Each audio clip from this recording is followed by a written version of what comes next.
Yo, what's up guys? Welcome back. We're here on our last drive for the GTI. It's a surreal feeling, right? We've seen this car in the stock form. We've modified it, had a lot of fun, made a lot of people upset.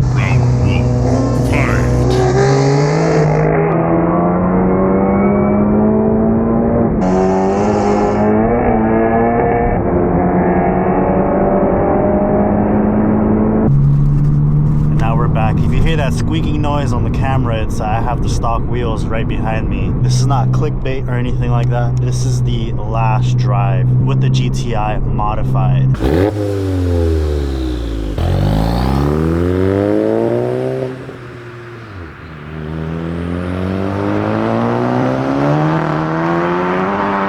It is what it is. I've had a lot of fun with this car, so for the final drive modified, I wanted to give you guys my overall thoughts and opinions on the Mark 7 GTI platform. Give you my honest opinions owning this car for about 5 years or so, give or take. Everything that I've learned and whatnot. Things I would do, things I would not do again. First things first, is the GTI worth it? 2025 Gen 3 or Gen 4, it's a good bang for buck car. You get a lot of performance for the money for what it is, being a 2.0 liter. You add extra fueling and a upgraded turbo with some flow parts like a downpipe exhaust intake. You're pretty much golden. That's what a lot of GTIs owner do. It makes great power for what it is. You add the custom tuning, everything drives great. This car being a European car, there are things that are a little bit complex, you know, it requires a little bit more attention to detail when it comes to modifying things in the engine bay. For example, right, if you look at like the Honda Civic Type R, I'm not sure how involved the turbo swap is, but it's on the front of the vehicle versus on the GTI, it's closer towards like the firewall. So, you know, it's a little bit more involved. There's a lot more steps. The engine bay is compact. But would I have done the GTI again if I was looking for a 4-cylinder turbocharged car? Yes, absolutely. With that being said, I know some of you guys may be, you know, a little bit sad or upset or, you know, asking, why am I selling this car? Everything's souped up on it already. Guys, to be honest, I've kind of done it all with this car. I've got it to its, I've attained my goal and gone beyond that. So when I first got this car, I was only supposed to be a downpipe E30 tune. All right, 2019. Which I did have that. That's what I started off with the stock turbo. It was sneaky tune on the E30, and that was great. I went to 85, you know, had a little bit of issues here and there, and then I went to an IS38 turbo that I was able to get a deal on, and then it kind of just kept going from there and there and there. And as like we progress and everything, I've learned so much about the platform and what these engines like, what helps, how much it would help, etc. If I were to do it again from a completely stock car, I would skip everything else in between. I would have just went Vortex XL, you know, the full bolt-on setup. I think this is the sweet spot for a stock motor car. It's great power, good response. Ever since I went hybrid turbo on this car and I updated like the fueling and everything, that's when this thing really started to shine. Like it was like a big jump in power. I know like going from stock to stage 1 is a big jump, right? You're getting almost like 100 horsepower or so. But like, man, that's when I started beating all of these cars. And then from there, just kind of kept fine-tuning, like fine-tweaking the setup, making like wheel changes, tire changes, different supporting mods, the short door shifter, all that stuff helped out. And, you know, it came together for what this build is. The one thing I will say is don't cheap out on the fueling. If you're going to do hybrid turbos and all that, you want to supply enough fueling. So don't try to just, oh, I'm going to just add a high pressure fuel pump and that's it. Like, no. Do the MPI so you can get the full 8 injectors and do a good low pressure fuel pump. And the reason why I say this, I'm speaking from personal experience.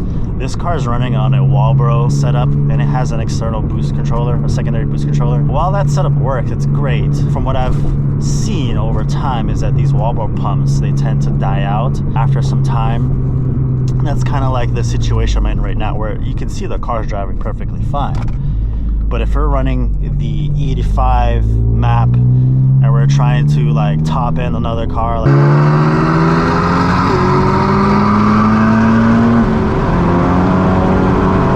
like it's, you know, the pump isn't really keeping up at this point. Being how how old it is and doing back to back pulls over time. For the cost of the PM4, the boost controller, right, and the modifying the basket and the labor for all that, you're better off just getting like a brushless setup from an RS3 and call it a day. If I could do it again, I would have went that route, but because I did everything incremental with the IS38 off of a Golf R, you know, I started off with the wobble pump. This setup was doing fine, guys. It's just over time, you know, it's not really gonna last. It kind of becomes like a maintenance item. But like I said, I know some of you guys may be upset. Oh, you're giving away the hatchback, the GTI, you had it all decked out, you know, all that. I'm still getting messages about when is the next GTI video coming out. And like I said, guys, I've ran pretty much almost all the cars that I wanted to run with this thing. Now, with that being said, because I'm going to be selling this car, I'm still not going to stop making videos. The videos are still going to be coming. Guys, I still have the S3 at home. I'm excited to explore more of that and exploit, you know, what the Gen 4 platform is like. And because I have the all-wheel drive and I have the DSG, it's a whole new avenue of videos for me to bring to you guys. The 6-speed is really nice, but if I'm being honest, guys, if I'm going to say between 6-speed and DSG, the DSG is more developed for this platform. Volkswagen gives you the 6-speed option for those enthusiasts that would like to have that. Again, this is from my personal experience, but to get this 6-speed to drive right the way how I like it, it's gonna take some effort and some money. You're gonna have to get a heavier shift knob. I have a short throw shifter kit on here, which helps with some like the sloppiness. And then I did some clutch tweaks and stuff like that. And then you have to get the actual modified clutch, performance clutch. Man, those tires are loud.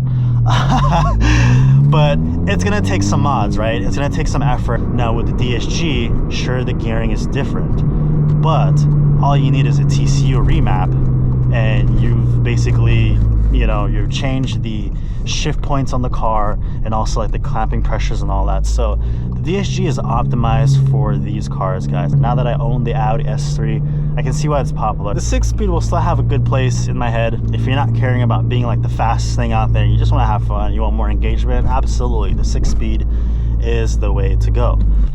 Let me take this off. Oh man, so let me put that right there. Here, I don't know if you can see the wheels back there. Let's get out there. So yeah, 6-speed, right? Fun setup. Let me see, what else am I missing? Yeah, so DSG is more optimized for this platform. So I can see why it is popular. We're kind of tucked in a little bit on the back here because, you know, we got the stock wheels back here, and that's about like 200 pounds, give or take. So kind of had to remove the back seats to allow for extra room, and I didn't want to get the back seats dirty because I have the S3. The S3 will be like the continuation of this car, but it's one of the lightest specs GTI for this generation. Now when you think about the Audi S3, it's the complete opposite. It's a lot more luxury. You've got the leather seats. The seats are bigger bolstering and everything. The seats are heavier from what I've seen. You've got the sunroof. You got all this extra stuff, and it's not the hatch, it's the trunk and everything. Now while I did enjoy the lightweightness of this car, I do like the all-wheel drive on that car. I do like the DSG on that car. You know, the power to weight isn't gonna be necessarily the same as like the GTI is with the manual and everything, but I do feel like there's more potential in the Gen 4s that we still have yet to see. With the Mark 7 platform, the floodgates are open. You've got open source tuning, you got the cobb, you got all these other different things that are already readily available. You can just snag one of these cars used and make a crazy setup with open dump hoods and all that. You're not going to see that yet with the Gen 4 just because there's still development. You don't really see too many hybrid turbos. I don't think there's any hybrid turbos out right now for it, actually, like true dedicated hybrid turbos. I know there's like the Garrett turbos and whatnot, but not the point. Once the hybrid turbos are released for that car, I'm pretty sure it would be as fast, as quick as this, if not maybe a little bit quicker with the DSG. If I get it to set up just right, I think we can make that happen. I feel like with those cars, it takes a little bit less to get it up to where these cars were. What I'm trying to say is that there's a lot more development coming for that car. I'm excited to explore that with you guys and bring it to the channel.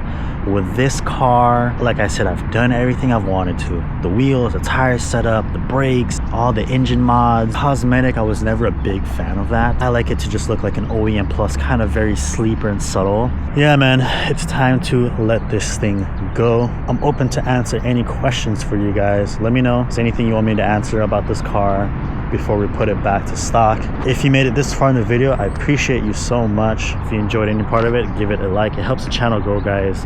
I'm excited to bring you more Gen 4 content as we go ahead and phase out the Mark 7 GTI on the channel. Well, guys, here it is. Fully stock with the wheels and everything. I've been riding around like this for about like a day or so, and these wheels are really heavy. The brakes definitely feel different. On the other one, the brake pressure was a lot more linear. I felt like the bite was a lot stronger. With these, it's a little mushy, and then it picks up with that single piston. But stock parts, guys, it makes sense, right?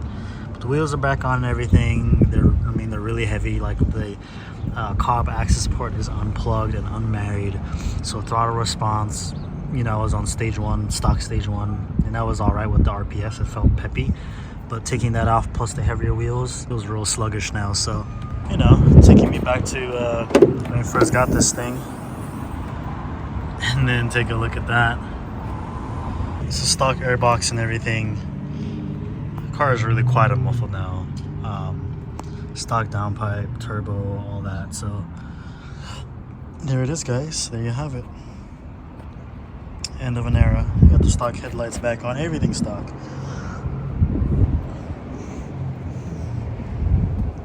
Kept all the stock parts, so everything was just, you know, a matter of just putting it back. But yeah, looking real good, man.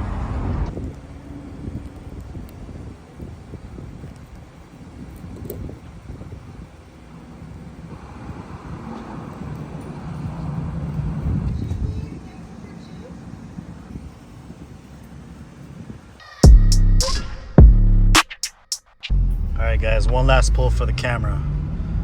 Let's get it. And here we go.